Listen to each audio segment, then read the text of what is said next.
कहा जाता है कि जंग एक मुनाफा बख्श कारोबार है। ये मुनाफा बख्श कारोबार इस वक्त बलूचिस्तान में सर चढ़कर बोल रहा है। बलूचिस्तान के हालात से हर वक्त बाखबर रहने के लिए खबरें और तज्जिया डॉक्टर अमजद अयूब मिर्जा पेश करते हैं। प्लीज चैनल को ज्वाइन कीजिए। नाज़रीन, आपने ये तो सुना होगा कि ईरान से स्मगल होकर लाए जाने वाला तेल जो होता है, पेट्रोल डीजल जो भी है, ये सब में वहां के कोर कमांडर का हिस्सा होता है। ये तो आपने सुना है, ये मैं नहीं कह रहा, ये आपने ऑलरेडी आप ये जानते हैं। लेकिन मशरिक एक अखबार है जो पेशावर से निकलता है, और एक जमाने में हमारे दोस्त ताहिर खलील होते थे, उनके भाई इसके एडिटर थे। और मैं देख रहा था डेली मशरिक के अंदर एक खबर छपी जिसने मुझे चौंका दिया, और मैंने सोचा कि यह खबर आपके साथ जरूर शेयर करनी चाहिए मुझे। नाज़रीन, इस खबर में ये बताया गया है कि बलूचिस्तान में निजी फजाई कंपनियां जो हैं, यानी प्राइवेट फजाई कंपनियां, उनकी लूट खसूट इंतहा को पहुंच चुकी है।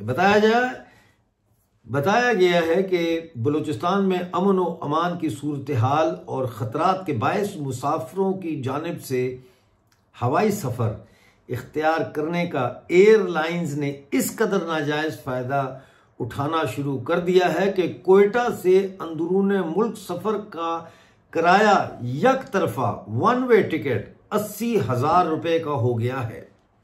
मुल्क में 6 एयरलाइंस की सर्विस जारी है, मगर कोयटा सिर्फ 3 फजाई कंपनियों की परवाजें जाती हैं जो अपनी इजारादारी का निहायत नाजायज फायदा उठा रही हैं। मजीद लिखा है कि ये एक तवज्जो तलब मसला है। तवज्जो तलब तो बहुत सारे मसले हैं।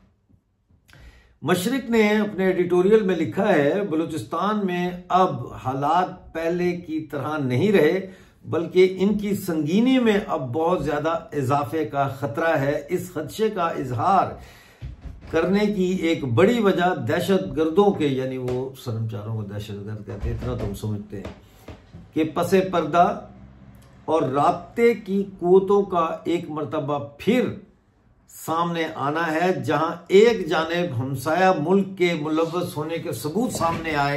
यानी ये अब वो ना लैंग्वेज, जाहिर है अखबार छापना ना यार, उन्होंने क्या करें, अखबार तो छापना है ना, तो वो हमसाया मुल्क या इंडिया है या अफगानिस्तान है। सुने जरा, जहां एक जानिब एक हमसाया मुल्क के मुलव्वस होने के सबूत सामने आए, वहां दूसरे हमसाया मुल्क से राब्तों की भी तस्दीक हुई। ऐसे में यह वाकयात सिर्फ पाकिस्तान के एक सूबे में होने वाला वाकया नहीं रहता, बल्कि दहशतगर्दी की एक ऐसी वारदात बन जाती है जिसमें दूसरे मुल्क भी मुलव्वस हों। कहाँ हवाई जहाज के टिकटों के कीमत पर बात की है, और कहाँ घुमा के उसको किस तरीके से लेके आए, ये देखें आप।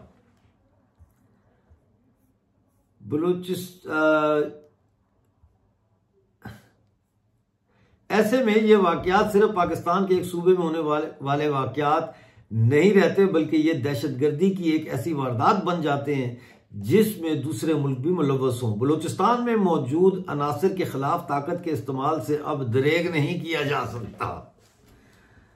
वहां बलोच अवाम को यह बावर कराने के लिए तमाम तर इबलागी सहूलियात को बुरुएकार लाने पर तवज्जो देने और राय आमा को हमवार करने की जरूरत है। बलूचिस्तान में अवामी हकूक और महरूमियों के नाम पर बंदूक उठाने वाले ना सिर्फ खुद गुमराही का शिकार हैं, बल्कि उनकी वजह से हुकूमत की सारी तवज्जो अवामी मसाइल के बजाय इनकी सरगोबी पर रहती है। तो अवामी मसाइल ही तो आपने हल नहीं किए बलूचिस्तान के, जिसकी वजह से बंदूक आज उन्होंने उठाई हुई है। तो आप उनके अगर अवामी मसाइल के पहले तवज्जो देते, वो हल करते, तो शायद नौबत बंदूक तक ना आती, गुफ्तगू तक ही रहती। जब तक बलूचिस्तान में हम आहंगी की फजा कायम नहीं होगी, अवाम में अदम तहफ़्फ़ुज़ का एहसास में कमी नहीं आएगी। अच्छा, ये बीच में उन्होंने अपना तड़का लगा दिया है ISPR का। आगे फिर लिखते हैं इस एडिटोरियल में, हुकूमत की जिम्मेदारी है कि वो फजाई कंपनियों की इस लूट खसूट का नोटिस ले और तमाम एयरलाइंस को मुनासिब किरायों पर बलूचिस्तान के मुख्तलिफ इलाकों के लिए परवाजें चलाने को यकीनी बनाए। फ़ज़ाई कंपनियों को इतने फासले और दौरानिया का जो किराया वसूल करते हैं, बलूचिस्तान से मुल्क के दीगर हिस्से का सफ़र करने वाले मुसाफिरों से भी इसके बकदर किराया लेने का पाबंद किया जाए। बात यह है कि जाहिर है जाफर एक्सप्रेस पे लोग नहीं जा सकते, कोचों और बसों में भी जाने से डरते हैं, तो ज़्यादा से ज़्यादा लोग जो है वो बाय एयर बलूचिस्तान जाना चाहते हैं, लाहौर, इस्लामाबाद, रावलपिंडी, कराची, जहाँ से भी। तो ऐसे में अब निजी कंपनियों ने सोचा यार ये तो बड़ा हमारा टाइम आ गया ज़बरदस्त कमाई का, उन्होंने अपने फेयर बढ़ा दिए और वो जनाब अब 80-80 हज़ार रुपया किराया ले रहे हैं। दूसरी तरफ ये इस अखबार ने दोनों चीज़ें बड़ी चालाकी से की हैं। एक तरफ उसने खबर भी दे दी है कि भाई ये हो रहा है, और दूसरी तरफ उसने उसको लपेट भी लिया कि जी दहशतगर्दी हो रही है और ये इनके खिलाफ जो है वो जो है अस्करी लड़ाई लड़ें और ये करें वो करें। ठीक है, वो अपने इस तरह से तो पाकिस्तान में सहाफत चल रही है कि सच को भी झूठ में लपेट के पेश करना पड़ता है और फिर ये पढ़ने वाले के ऊपर इसकी जिम्मेदारी पड़ जाती है कि वो इसमें से असल खबर निकाले और झूठी खबर को अलहदा करे। समझ रहे मेरी बात? बड़ा देखते रहिए बलूचिस्तान न्यूज़ एक्सक्लूसिव। मिलते हैं अगली वीडियो में एक नई खबर के साथ। उस वक्त तक के लिए अपना बहुत सारा ख्याल रखिए और मुझे इजाज़त दीजिए।